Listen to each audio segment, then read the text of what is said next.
Very good morning, dear all.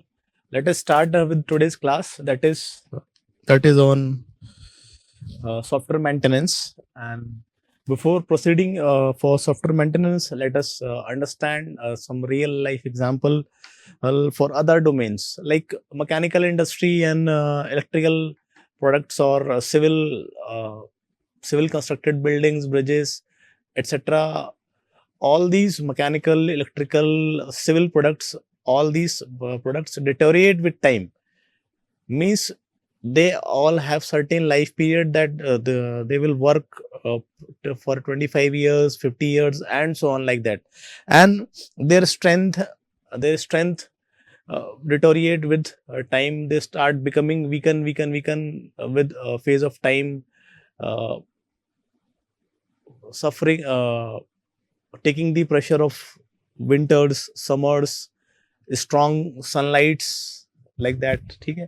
So in the same domain, your software products also need maintenance. And I can right now give a very brief example that, for example, certain exe file is missing, then the software product will not work as per the specifications. Okay?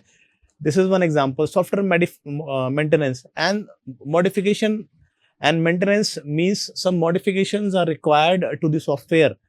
ठीक है, after it has been delivered to the customer. एक बार एक product जो है हमने customer को deliver कर दिया, उसके बाद कुछ उसमें पार्ट मिसिंग रह गया या कुछ फाइल मिसिंग रह गई, तो आपको उसमें कुछ मॉडिफिकेशन करना पड़ेगा. कुछ या तो ऐड प्लस करना पड़ेगा या फिर उसमें कुछ फाइल हटानी पड़ेगी.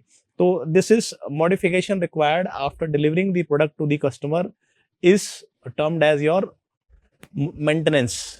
एंड फॉर ऑल दिस, जो आपकी कंपनीज हैं वो आपके क्लाइंट साइड पर अपने इंजीनियर्स को अपॉइंट करते हैं till the period of agreement, जब तक एग्रीमेंट है. ठीक है. मेंटेनेंस क्या है? मेंटेनेंस आपकी किसी भी ऑर्गेनाइजेशन में आपका एक इंपॉर्टेंट एक्टिविटी है, और सबसे ज्यादा जो एक्सपेंसेस या खर्चे होते हैं कंपनी के, वो आपका मेंटेनेंस के ऊपर आता है. This is the last phase for development of a software. और सबसे ज्यादा जो एक्सपेंडिचर है वो कंपनी का इसमें आता है, और सबसे ज्यादा जो पूरा प्रोसेस फॉलो करा जाता है, ऑल दी फेजेस और जो प्रोसेस फॉलो करते हैं शुरू से लेके लास्ट तक, वो जो मेंटेनेंस फेज में जो एक्सपेंडिचर आएगा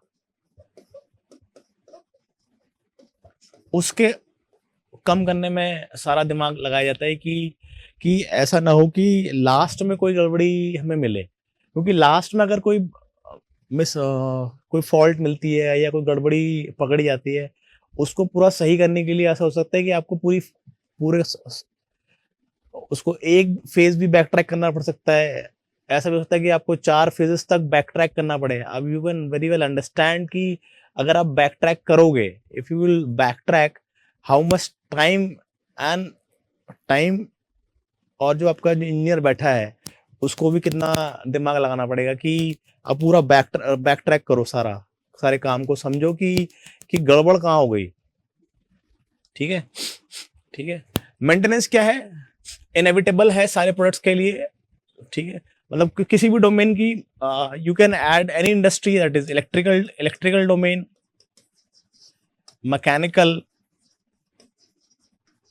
मैकेनिकल प्रोडक्ट्स, civil construction,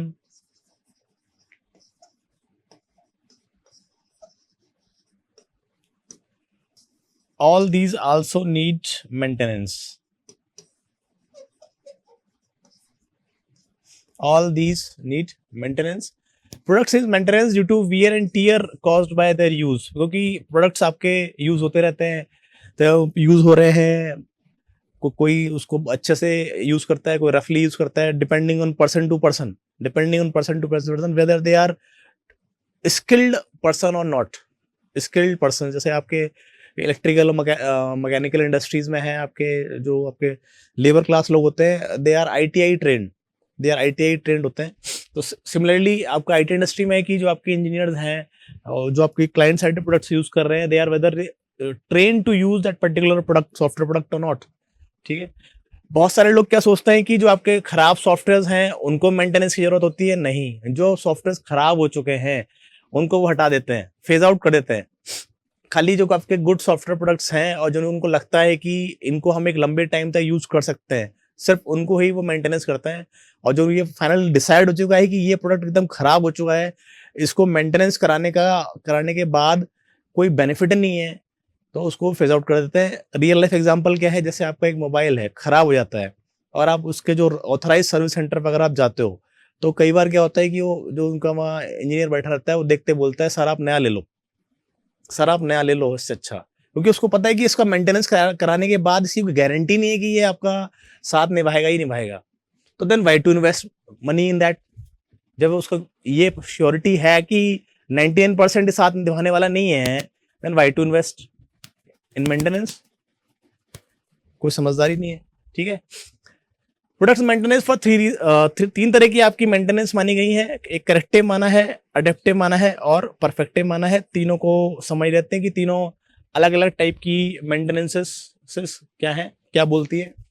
तो करेक्टिव मेंटेनेंस क्या बोलता है, to correct bugs observed while the system is in use. जब आपका सिस्टम हम यूज कर रहे हैं तो उसमें हमारा कहीं एरर तो नहीं आ गई है, ठीक है।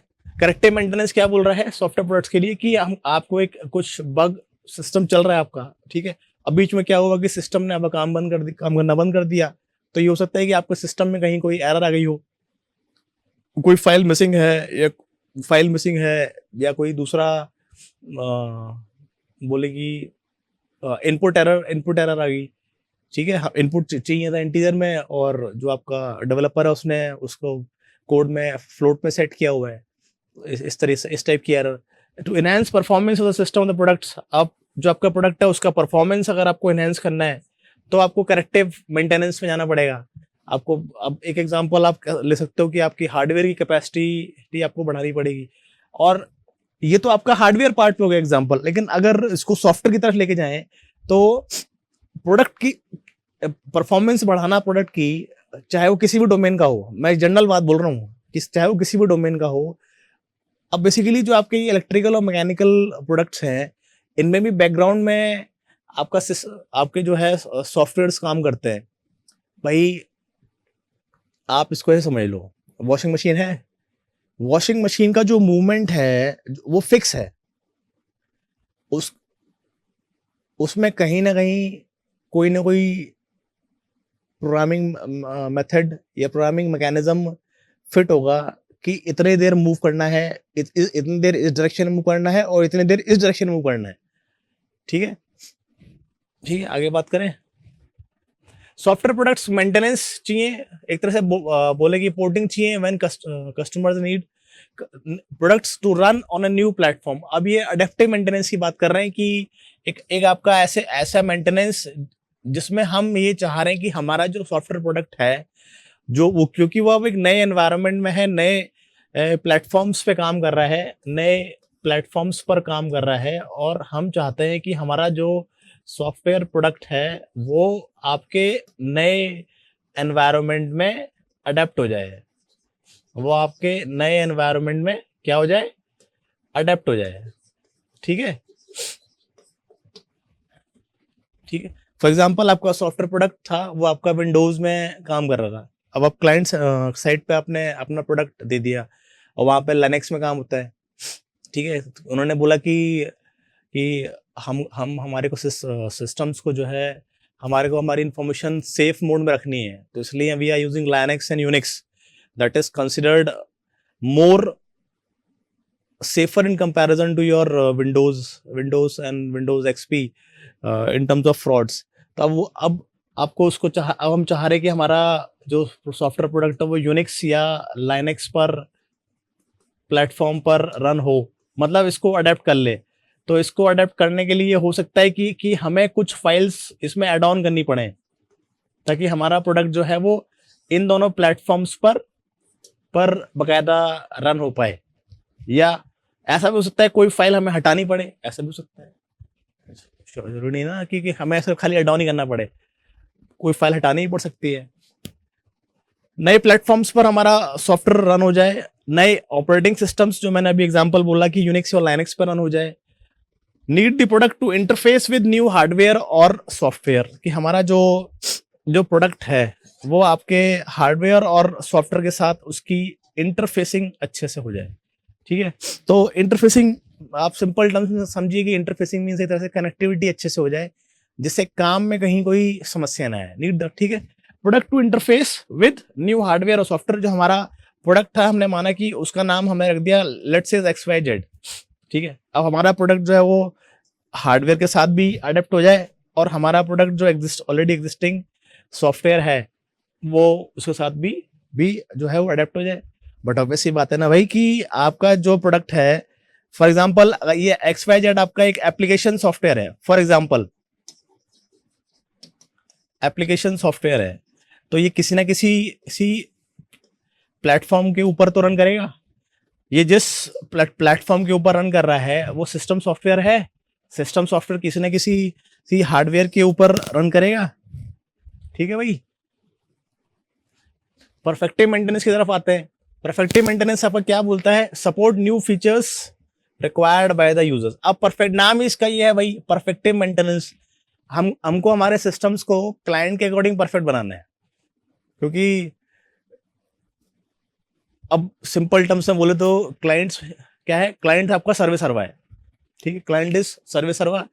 क्लाइंट्स को हमको हमारे सिस्टम हमारा जो सॉफ्टवेयर प्रोडक्ट है हमको उसको क्या करना है, हमको हमारा जो क्लाइंट्स की रिक्वायरमेंट है, जो क्लाइंट्स की रिक्वायरमेंट है उसके अकॉर्डिंग उसको परफेक्ट बनाना है।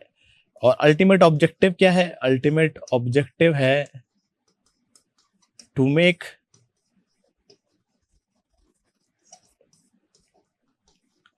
Client happy. अल्टीमेट ऑब्जेक्टिव है टू सेटिस्फाई द क्लाइंट और to make the client happy. Sir, you please don't take tensions. Please give all your tensions to us. We are here to help you. Just chill. Our engineers will take care of your products. बस, ठीक है, ठीक है। तो ये सारा objective है। ठीक है, ठीक है। चेंज सम फंक्शनैलिटी, अगर कुछ उसमें हमारे प्रोडक्ट्स में कुछ फंक्शंस या फीचर्स चेंज करने, फंक्शनैलिटी की जगह आप फीचर्स भी यूज कर सकते हैं कि हो सकता है आपको फीचर्स भी उसमें चेंज करने पड़ जाएं, to change some functionality of feature system due to customers demand। ठीक है, कस्टमर्स ने बोला कि भाई कुछ नया फीचर ऐड ऑन करो, नया मार्केट आ गया है, नई सिचुएशन आ गई है, नई सिचुएशन के अकॉर्डिंग हमारा we are still in the period of agreement. हमारा पुराना एग्जिस्टिंग सॉफ्टवेयर है, हमें दोबारा से पूरा सॉफ्टवेयर नहीं खरीदना है, हमें सिर्फ एक पर्टिकुलर मॉड्यूल चाहिए, एक पर्टिकुलर मॉड्यूल जो है वो ऐड ऑन करना है, ऐड ऑन करना है। तो किसमें? एग्जिस्टिंग सॉफ्टवेयर्स में, एग्जिस्टिंग सॉफ्टवेयर में। ठीक है, तो नया क्यों नहीं लेंगे? क्योंकि दोबारा पूरा सॉफ्टवेयर दोबारा से नया खरीदने में उसका कॉस्ट ज्यादा आएगा। ठीक है, आगे बात करें मेंटेनेंस एफर्ट डिस्ट्रीब्यूशन। अब ये बेसिकली एक रफ डायग्राम है कि मेंटेनेंस एफर्ट्स डिस्ट्रीब्यूशन क्या है। इसके हिसाब से क्या है कि 22% जो एफर्ट्स है वो आपके करेक्टिव मेंटेनेंस के लिए है, 28% एफर्ट्स जो है वो आपके अडेप्टिव मेंटेनेंस के लिए है, और मैक्सिमम जो एफर्ट्स लगते हैं, मेजॉरिटी ऑफ एफर्ट्स जो हैं वो आपके परफेक्टिव मेंटेनेंस के लिए है। कि means we want our system deployed at the client side to make the client happy. Client should not say this problem still exists, it is not solved, like that। ठीक है, आगे बात करें। अब causes of maintenance, अब basically जरूरत क्यों पड़ती है? सॉफ्टवेयर इंडस्ट्री में भी बात कर रहे हैं हम कि नॉर्मल जो आपके इलेक्ट्रिकल मैकेनिकल है वहां तो ठीक है, सॉफ्टवेयर प्रोडक्ट इटरेट होता है। ठीक है, अब यहाँ पे क्या आवश्यकता पड़ गई बेसिकली? अब यहाँ पे कुछ रीजन बता रहा है कि आवश्यकता क्यों पड़ी। ठीक है, software not anticipated to last very long. Example जो आपका Y2K प्रॉब्लम आया था कि जब आपकी सेंचुरी चेंज होगी, शायद आप लोगों को याद होगा कि Y2K प्रॉब्लम के बारे में बात हुई थी कि जब आपका 19वीं सदी, अब सेंचुरी जब चेंज होगी तो ये सोचा जा रहा था कि कंप्यूटर शायद काम करना बंद कर दे। दिस वॉज मतलब लोगों के दिमाग में एक प्रेशर था कि कंप्यूटर्स बंद काम करना जो है वो आपके बंद कर देंगे। It was termed as your Y2K problem, जितना मुझे याद है, अभी याद आ रहा है। तो लेकिन ऐसा हुआ नहीं। दिस वॉज, ये आप जब सॉफ्ट सिस्टम्स बने थे तब उन्होंने इस बात को एंटिसिपेट नहीं किया था, इस बात का उन्होंने अंदाजा नहीं लगाया था। ये बाद में लोगों के दिमाग में आया कि हो सकता है कि सिस्टम जो है आपके सॉफ्ट कंप्यूटर सिस्टम में काम करना बंद कर दें। ठीक है। Rate of hardware obsolescence, obsolescence का हिंदी मीनिंग है आपका कि ओल्ड हो जाना। जो आपके हार्डवेयर हैं वो धीरे धीरे टाइम के साथ साथ पुराने हो जाते हैं। ठीक है। सॉफ्टवेयर प्रोडक्ट नहीं खत्म नहीं होते, जो आपका सॉफ्टवेयर है वो खत्म नहीं होता, लेकिन जो आपके हार्डवेयर है दे deteriorate, their performance become decrease with time due to different factors। एक फैक्टर आप सिंपल समझ लो कि एक फैक्टर हो सकता है आपका जो रियल लाइफ में होता है वो होता है रैम के ऊपर धूल का जम जाना। अगर रैम के ऊपर अगर धूल जम गई है तो आपका सिस्टम स्टार्ट होने में दिक्कत आएगी फिर। ठीक है। Immortality not die of software products, maintenance necessary for software, low level functionality, basic operations perform करेगा। ठीक है। तो मेंटेनेंस में क्या क्या इंक्लूड कर रहा है ये? Basic operation, low level functions के अंदर basic functions, input output, memory management, device control, forming. ठीक है। अब इसके ऊपर जब ये आपके लो लेवल टास्क हो जाएंगे तब जाके आपके फिर आपके के जो है हायर लेवल सॉफ्टवेयर जो है वो बिल्ड होंगे। ये सारे आपके बेसिक टास्क हैं कि आपका इनपुट क्या होगा, क्या आउटपुट आएगा। मेमोरी मैनेजमेंट क्या हमें बात करनी है। मेमोरी मैनेजमेंट के बारे में बेसिकली जो आपका सेकेंड ईयर में ऑपरेटिंग सिस्टम सब्जेक्ट रहता है उसमें सारा इसमें पढ़ाया जाता है। ठीक है। Memory management and device control, ये आपका जो टर्म्स आ गई हैं ये आपके ऑपरेटिंग सिस्टम्स के टर्म्स आई हैं। तो I will not go into the detail कि मेमोरी मैनेजमेंट क्या है, डिवाइस कंट्रोल क्या है, एटसेट्रा। ठीक है। ठीक है। यूजर्स क्या चाहते हैं कि आपका सॉफ्टवेयर जो है, अगर कोई नया प्लेटफॉर्म है उसके ऊपर भी आपका सॉफ्टवेयर जो है वो रन करे। लेकिन हो सकता है कि कई बार जो आपका XYZ सॉफ्टवेयर है, हमने कोई XYZ सॉफ्टवेयर लिया, ये आपका जो है नए प्लेटफॉर्म के ऊपर रन ना हो सकता है कि नए प्लेटफॉर्म के ऊपर रन ना हो। देन वी हैव टू, जो आपके क्लाइंट साइड पे इंजीनियर्स हैं, they will look into the features की किन कारणों से ये पर्टिकुलर सॉफ्टवेयर जो है नए एनवायरनमेंट के ऊपर रन नहीं हो पा रहा है। ठीक है। फिर फीचर्स एनहांस करेंगे। भाई फीचर्स एनहांस करने के अलावा कोई रास्ता नहीं बचता है। फीचर्स एड ऑन करेंगे। हार्डवेयर के साइड में कोई शॉर्टेज या कमी है तो हार्डवेयर में एड ऑन करेंगे। सॉफ्टवेयर्स में कोई और फाइल इंट्रोड्यूस, मतलब कोई और फाइल ऐड करने की जरूरत है, वो पर्टिकुलर फाइल एड ऑन करेंगे। ठीक है। Depending on type of environment क्या है, हमारा प्रोजेक्ट जो बना है वो किस सॉफ्टवेयर जो बना है वो किस लैंग्वेज में बना है, और जो जिस लैंग्वेज हमारा सॉफ्टवेयर बना है तो क्या जो जिस लैंग्वेज में बना है वो लैंग्वेज, उस लैंग्वेज का सॉफ्टवेयर उस पर्टिकुलर प्लेटफॉर्म पे रन करने के लिए कंपैटिबल है कि नहीं है, ऐसा भी हो सकता है। कंपैटिबल है कि नहीं है। कंपैटिबल है देन इट्स फाइन। अगर कंपैटिबल नहीं है तो फिर they will look into the methods, converters लगाएंगे, कुछ करेंगे। एक कन्वर्टर्स का कॉन्सेप्ट मुझे याद आ रहा है कि कुछ कन्वर्टर्स का कॉन्सेप्ट है, कुछ कन्वर्टर्स या दूसरी फाइल्स को इंट्रोड्यूस करेंगे। ठीक है। अब software work whenever other software it works with changes, maintenance needed to cope with newer interfaces। अगर आपके नए इंटरफेसेस आ गए तो उनके साथ इनको कोप अप करना पड़ेगा, मेंटेनेंस। ठीक है। नए इंटरफेसेस आ गए। सॉफ्टवेयर प्रोडक्ट्स में need maintenance when operating system changes. जब आपका ऑपरेटिंग सिस्टम चेंज हो गया, जब आपका ऑपरेटिंग सिस्टम चेंज हो रहा है तब आपको जो है सॉफ्टवेयर को जो है मेंटेनेंस, सॉफ्टवेयर में मेंटेनेंस करना पड़ सकता है। ठीक है। जब आपका, जैसे अभी एग्जांपल दिया था कि विंडोज XP के ऊपर काम कर रहे हैं लेकिन जब यूनिक्स और लाइनक्स के ऊपर जब उस पर्टिकुलर सॉफ्टवेयर को रन करा है तो हो सकता है कि आपको अपने सॉफ्टवेयर प्रोडक्ट्स में चेंजेस करने पड़ जाए। ठीक है, अब हर एक सॉफ्टवेयर प्रोडक्ट क्या बोल रहा है, अब सॉफ्टवेयर एवोल्यूशन की बात आ गई कि सॉफ्टवेयर एवोल्यूशन क्या होता है। ठीक है, सॉफ्टवेयर जो है, अगर हम आज से 150 साल पहले की बात करें तो सॉफ्टवेयर जो है वो धीरे धीरे अपने आप को डेवलप कर रहे हैं। दे आर डेवलपिंग देम या आप ये बोल सकते हो कि वो अपने आप को इम्प्रूव कर रहे हैं, ईयर ऑन ईयर बेसिस पर अपने आप इम्प्रूव कर रहे हैं थ्रू मेंटेनेंस एफर्ट्स। और रीजन क्या दे रहे हैं, through maintenance efforts, evolve after its development through maintenance efforts. Larger software product जो है वो आपके ऑपरेशन में रहते हैं लंबे टाइम तक, क्योंकि कि अगर आपका लार्जर सॉफ्टवेयर प्रोडक्ट है तो उसको खरीदने में कंपनी को अच्छा खासा खर्चा करना पड़ेगा। ठीक है, और एक तो पहली बात ये कि उनको परचेज करने में खर्चा किया, फिर इंस्टॉलेशन कॉस्ट एक्सेट्रा। फिर अगर कोई लार्जर सॉफ्टवेयर प्रोडक्ट है तो अब जो नया सॉफ्टवेयर प्रोडक्ट आएगा उसको रिप्लेस करने का कॉस्ट वो कितना एक्सपेंसिव है।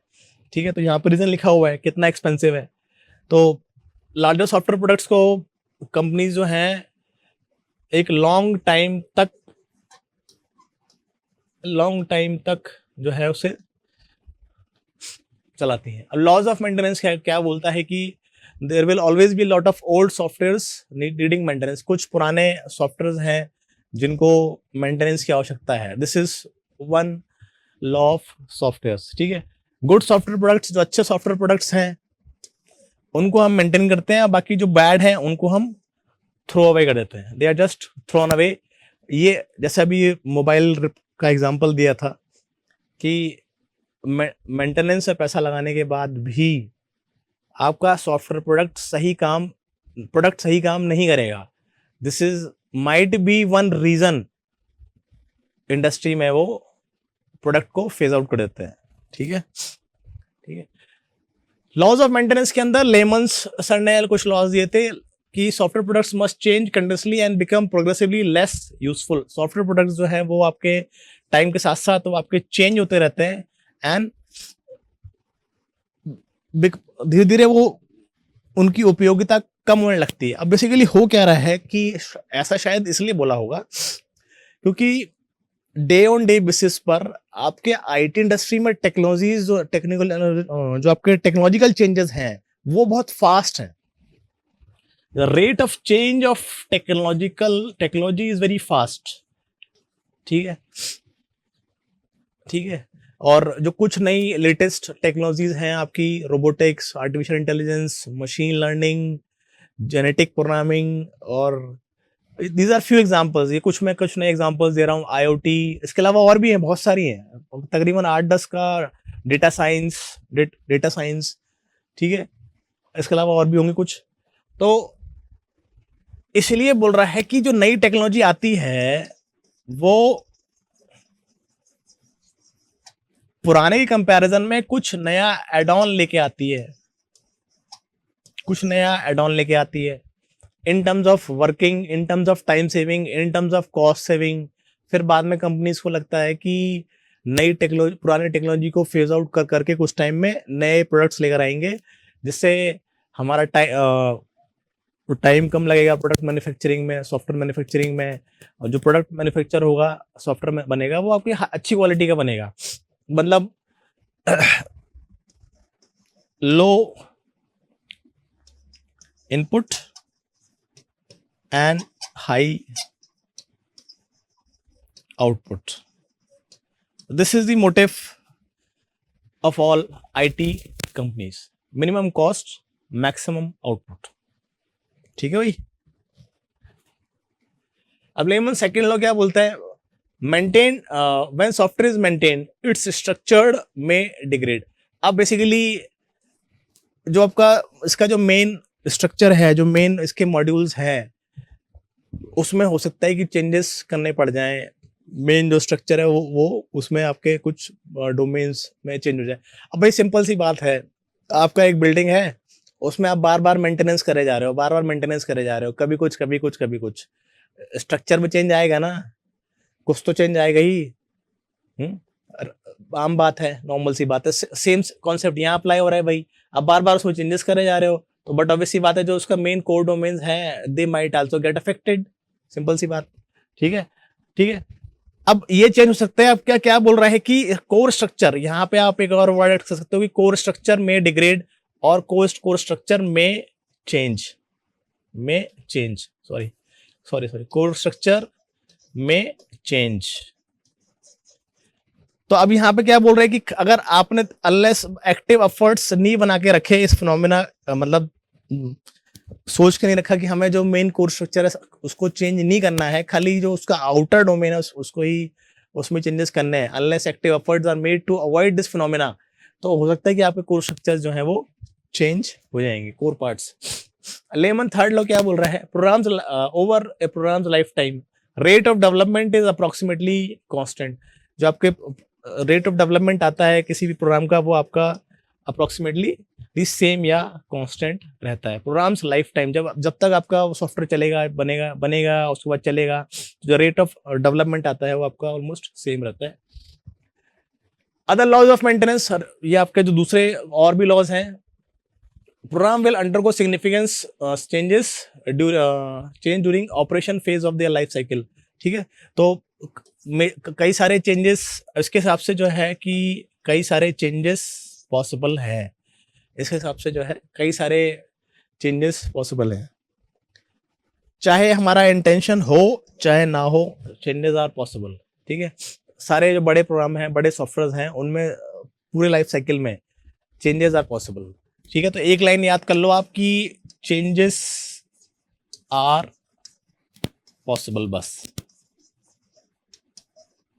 In large programmes.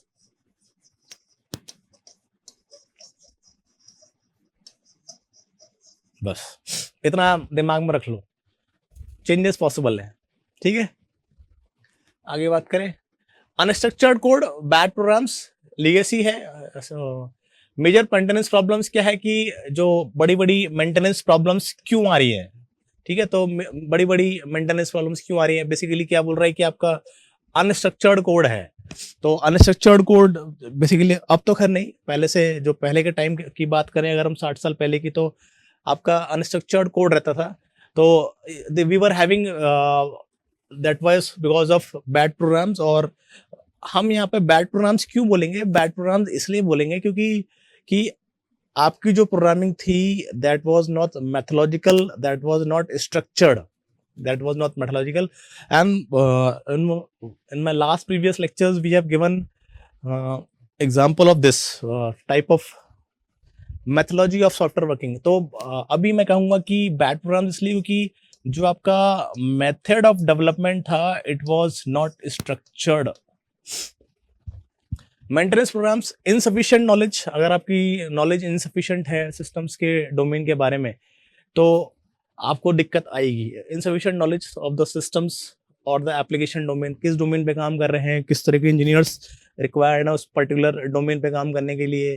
ठीक है, ठीक है, इनसफिशिएंट नॉलेज है, नॉलेज ही नहीं है कि भाई कितने देर तक ये पर्टिकुलर कितना टाइम लेगा, किस पर्टिकुलर हार्डवेयर कैपेसिटी पर हमारा सॉफ्टवेयर प्रोडक्ट आउटपुट देने में कितने इनपुट पर कितना टाइम लेने वाला है।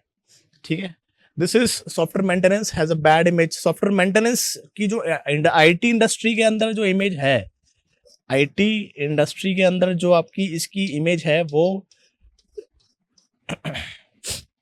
डाउनग्रेडेड माना गया है। Documentation absent, out of date और इनसफिशिएंट। अब एक कारण क्या हो सकता है कि हमको मेंटेनेंस की जरूरत क्यों पड़ रही है, क्योंकि बनाते टाइम हम किसी पर्टिकुलर पार्ट का जो डॉक्यूमेंटेशन है वो मिस कर चुके हैं, वो हम मिस कर चुके हैं, या तो वो आउट ऑफ डेट हो चुका है मतलब, और या फिर वो पूरा नहीं है, डॉक्यूमेंट मिस हो गया, या वो डॉक्यूमेंटेशन पूरा नहीं है, और या फिर आउट ऑफ डेट है कि आज के समय में उसकी कोई इंपॉर्टेंस नहीं है, उसका कोई यूज नहीं रह गया है।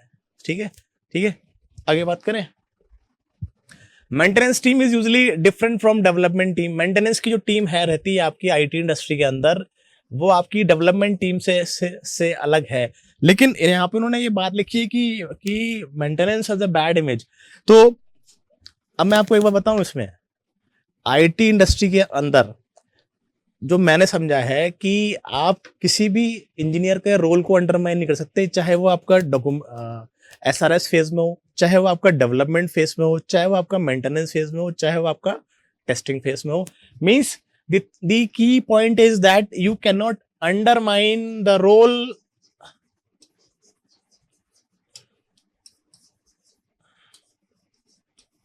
of any engineer involved.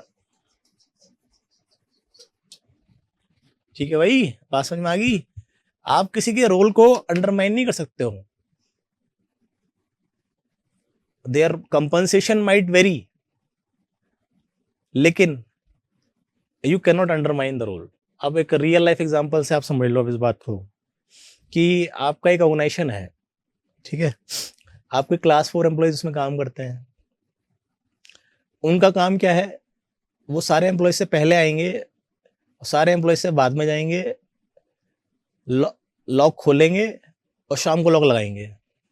ठीक है, अगर वो आ ही ना किसी दिन, सारा काम कुछ देर के लिए अटक जाएगा. नहीं अटक जाएगा भाई, सारा काम कुछ टाइम के लिए तो रुक ही जाएगा या अटक जाएगा.